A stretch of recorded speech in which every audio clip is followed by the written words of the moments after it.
दास का बेटा योगी योगेश 8वीं कक्षा के पेपर दे रहा था। उस दिन योगी का आखिरी पेपर हुआ था। पेपरों के बोझ से मुक्त होकर बच्चे अक्सर बाहर जाकर जी बहलाने के साधन अपनाते हैं। योगी भी हुजूर की बेटियों मोहिनी, नखो, बिन्नो, मनमोहन जी, जगजीत जी, स्वर्ण जी के साथ संतोख सरोवर पर नहाने के लिए गया। उस समय योगी की माता अर्थात दास की धर्मपत्नी राम दुलारी जी किंग्सवे कैंप किसी रिश्तेदार के घर अफसोस करने गए हुए थे, जिनका नौजवान लड़का यमुना में डूबकर मर गया था।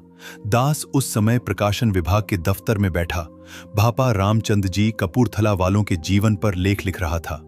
उसी समय सुरेंद्र चाची जी चाचा प्रताप सिंह जी की धर्मपत्नी ने आकर दास को बताया कि आपका बच्चा योगी सरोवर में डूब गया है।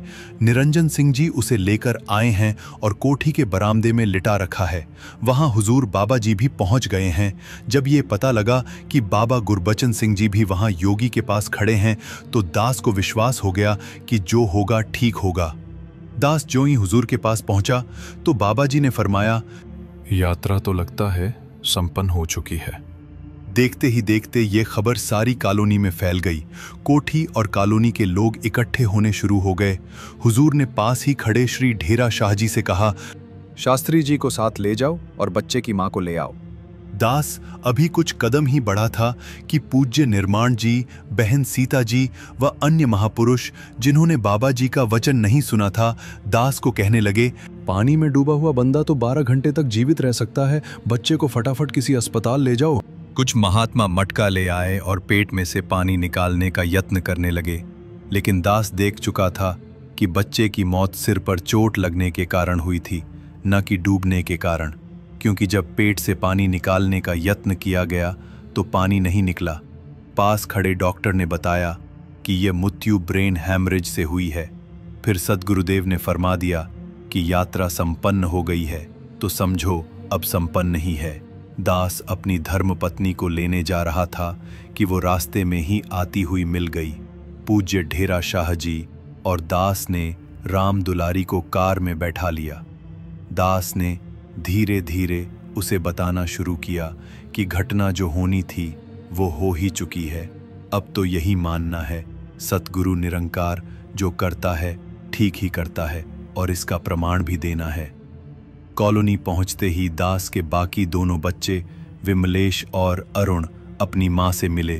कोठी पहुंचने से पहले ही सारा परिवार इस घटना को सहन करने के लिए अपने सद्गुरु से शक्ति मांग रहा था।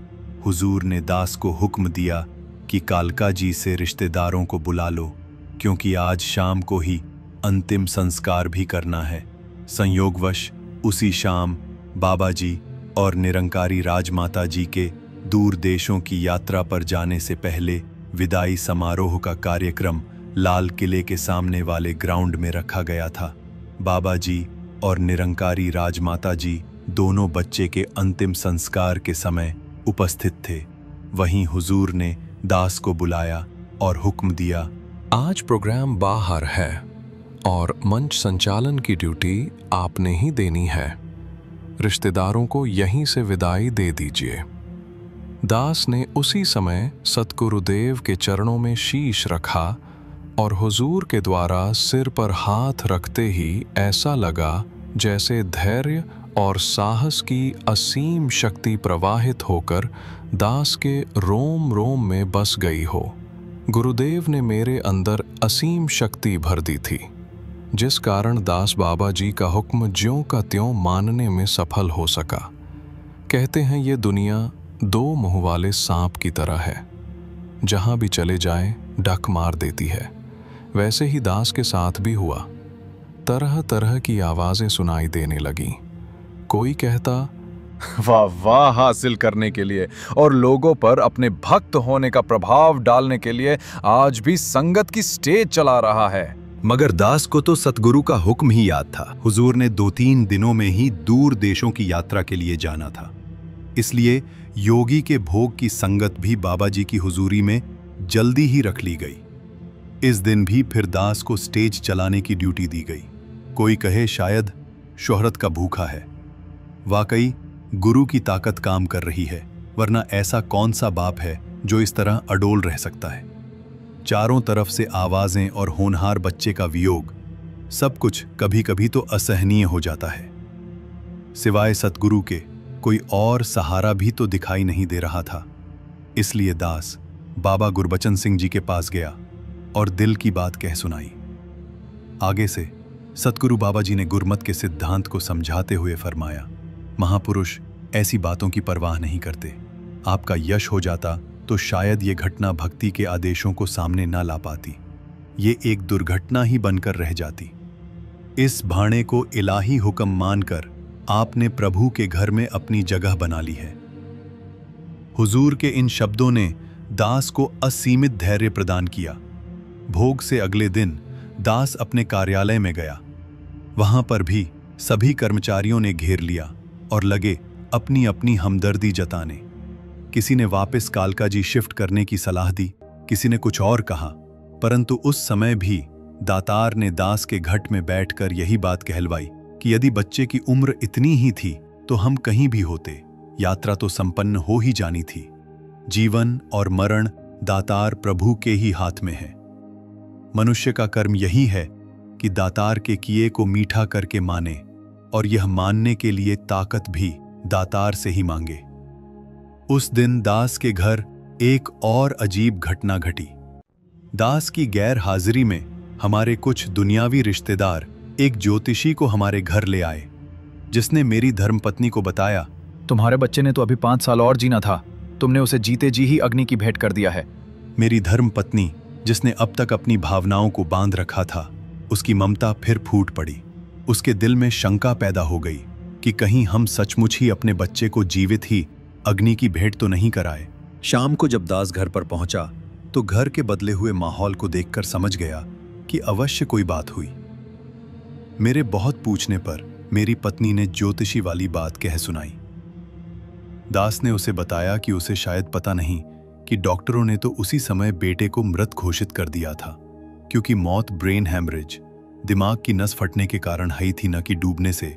फिर मैंने उसे सद्गुरु का वचन भी याद दिलाया, यात्रा संपन्न हो चुकी है, और कहा कि अगर संपन्न हो ही चुकी थी तो वो पानी में डूबने से हो या फिर अग्नि की भेंट के कारण, इस यात्रा को कोई बढ़ाने वाला नहीं पैदा हुआ, क्योंकि जिसके पास बढ़ाने की ताकत है उसी ने तो यह फरमाया है, यह यात्रा संपन्न हो चुकी है। अब सोचना यह है कि कौन बड़ा है, गुरु या ज्योतिषी। अब किसकी माने, गुरु की या औरों की?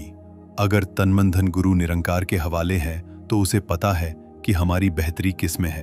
अगर जरा हम गहराई से सोचें कि ऐसा होनहार, पढ़ाई में अव्वल रहने वाला बच्चा आज से 10 साल बाद पढ़ाई के कैरियर के शिखर पर होता, उस समय यह जुदाई सहना क्या हमारे लिए आसान होता? गुरसिक को माया अनेक रूपों में भ्रमित करती है। अगर बच्चे ने जाना ही था तो उसे कौन रोक सकता था? हमें तो बाबा जी का धन्यवाद करना चाहिए, जिन्होंने हर पल हमें संभाले रखा है और साथ खड़े रहकर दिलासा देते रहे हैं। अगर हमारे पास सतगुरु और साध संगत का सहारा न होता तो शायद हम रो पीट कर हाल बेहाल कर लेते। फिर भी बेटे ने तो वापस नहीं आना था। सतगुरु के आशीर्वाद के फलस्वरूप दास की धर्मपत्नी इन मायावी हमलों से संभल गई। सतगुरु ने कुम्हार की तरह हर पल अपने सहारे का हाथ हमारे ऊपर रखा। अगर बाहर से कोई चोट लगी भी थी तो शायद भक्ति रूपी बर्तन को चमकाने के लिए ही थी। आज इस घटना के 30 वर्ष बाद भी सिर सतगुरु के चरणों में बार बार झुक जाता है, जो अपने सेवकों की शक्ति का स्रोत बने रहते हैं।